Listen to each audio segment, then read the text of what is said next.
Today we are taking a look at Izuku Midoriya from My Hero Academia. This is the Izuku Midoriya figure by Banpresto. My Hero Academia is a superhero action series set in a world where many people are born with special abilities called Quirks, and young heroes train to protect others. Within that story, Izuku Midoriya is the central protagonist, known for his strong will to save people and his growth as the hero Deku. That mix of kindness, determination, and responsibility gives him a very distinct presence in the series.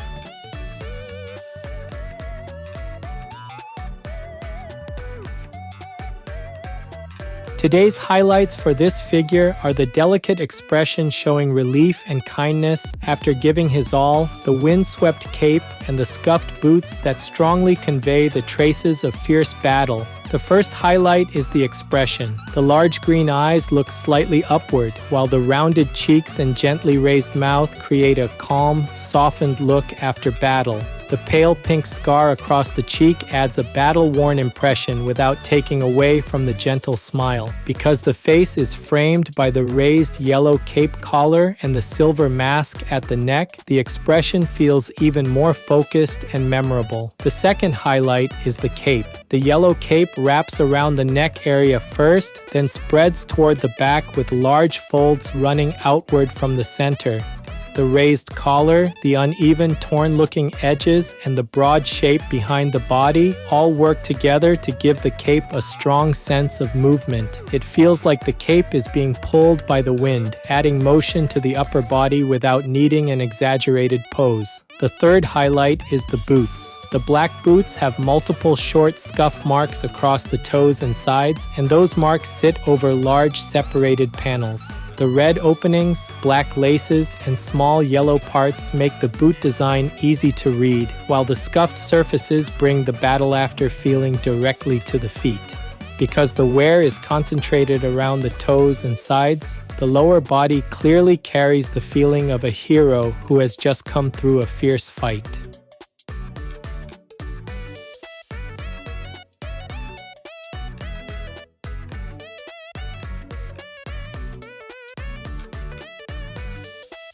This channel brings you figure reviews and anime merchandise updates straight from Japan. If you enjoyed this kind of content, don't forget to subscribe.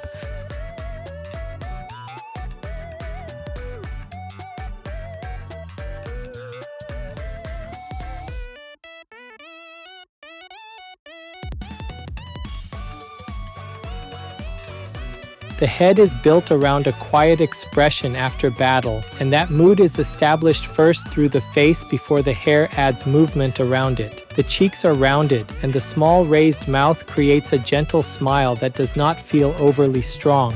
The eyes are wide open, and the green pupils look slightly upward, giving the face the impression of looking a little ahead rather than straight forward. The black outlines around the eyes clearly separate the white areas from the green pupils, so the direction of the gaze remains easy to read within the soft expression. A pale pink scar is placed across the cheek, and it works together with the thin smile to bring out a sense of relief after giving everything. The nose projects gently from the center of the face, while the mouth sits neatly under the roundness of the cheeks. Because of that, the expression keeps a calm and kind impression instead of turning into a stronger, heroic smile. The hair falls over the forehead in many narrow locks, overlapping the area above the eyes. From the top of the head toward the outer edges, sharp hair sections spread outward and create a finely spiked outline from both the front and side views. The side area is shown as a short shaved black section, and the green hair overlaps above it. This makes the transition between the trimmed side and the outward sweeping green hair very clear. The ear appears below that short side section, with the face line, ear, black side area, and green hair layered in order. From the back, the hair is also made up of many small pointed sections gathered densely above the cape. This lets the head stand clearly above the raised upper edge of the cape and keeps the silhouette of the head readable from behind.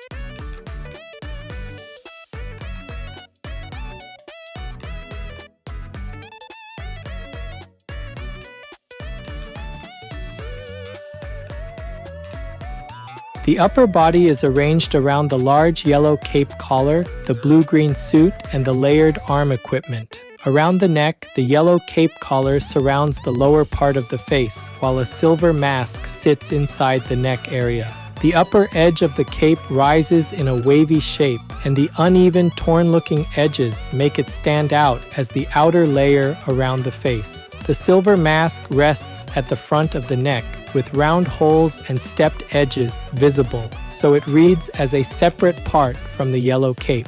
A black section is tucked farther inside the neck area, creating a layered view where the yellow cape, silver mask, and inner black part overlap from outside to inside. At the collar area of the cape, two blue-green round fasteners are placed on the yellow surface, drawing attention toward the center of the neck. From there, the eye moves down into the blue-green suit, where the yellow lines run from the chest toward the abdomen in angular shapes. A vertical separation line runs down the center of the chest, and the yellow sections bend outward around it, giving the front of the upper body a clear flow.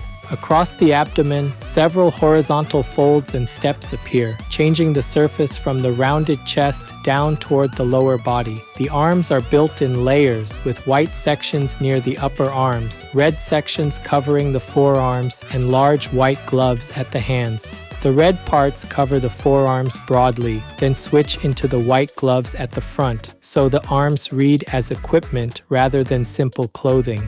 The white gloves are sculpted as clenched fists, with blue-green areas visible on the inside and small gold parts added near the finger side. The fingers are rounded and folded inward, making the fist shape clear while separating the white outer parts from the blue-green inner areas. From the back, the yellow cape flows down from the shoulder area, with folds spreading outward from a central crease. The lower edge opens in uneven, torn shapes, and the movement continues from the raised collar around the neck to the broad spread of the cape behind the body.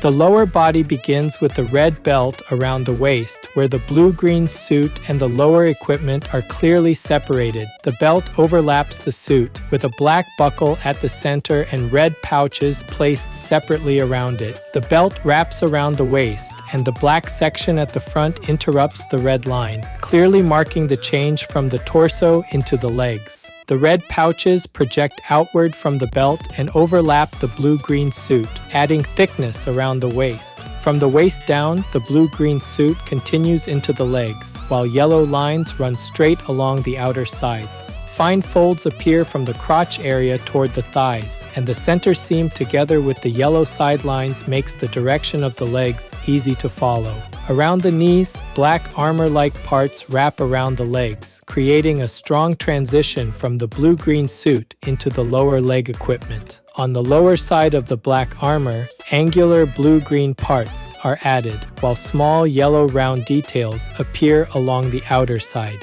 These details divide the knee area into several smaller visual sections, instead of leaving it as one simple black block.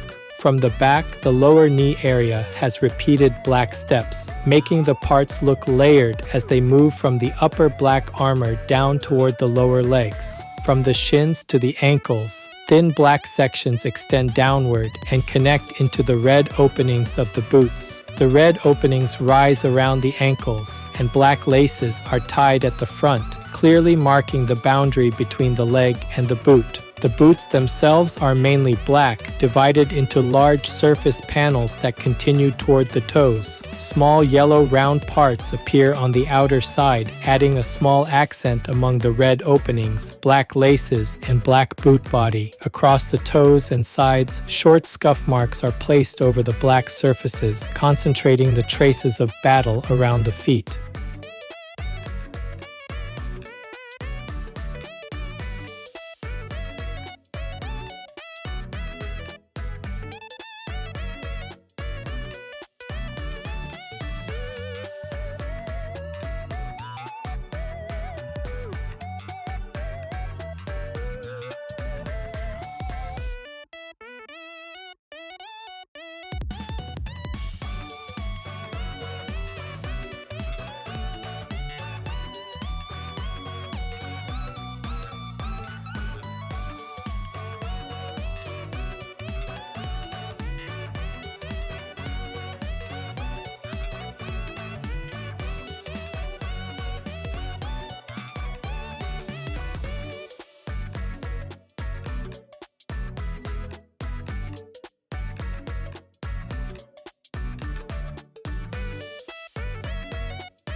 This figure is approximately 22 centimeters tall. That's about 8.7 inches.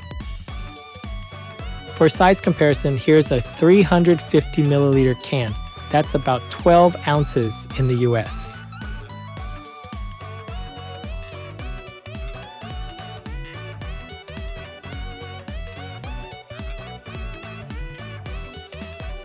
Overall, Izuku Midoriya by Banpresto stands out because this figure combines a calm post-battle expression, a windswept cape, layered hero costume details, and heavily scuffed boots that guide the eye naturally across the whole piece. The face leaves a gentle first impression. The cheeks are rounded, the mouth is only slightly raised, and the large green eyes look upward, so the expression feels calm rather than forceful. The pink scar on the cheek adds a battle-worn impression while still keeping the smile soft.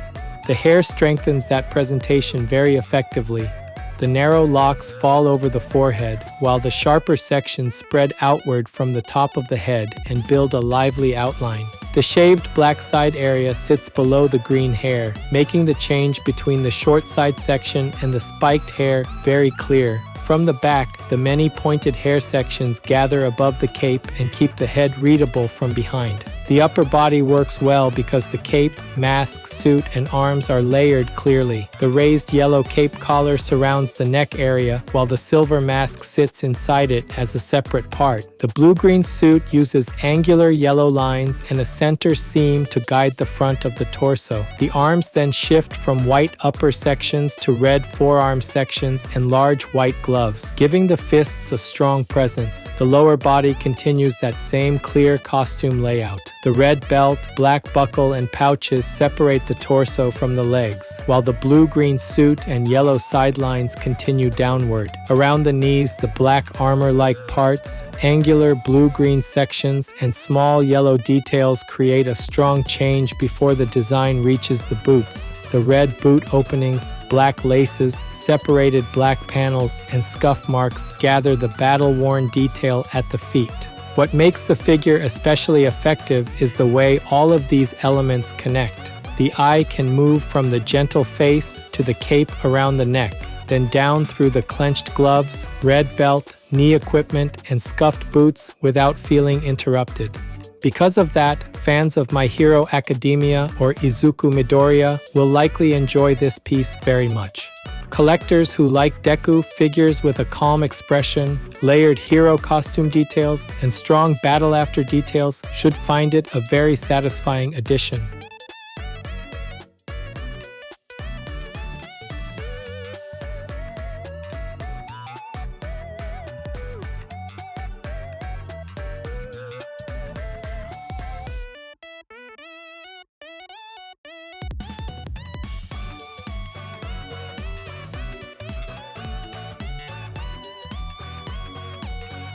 That's it for this video. If there's any part of the figure you liked, feel free to leave a comment and share your thoughts. Thanks for watching, and I'll see you in the next video.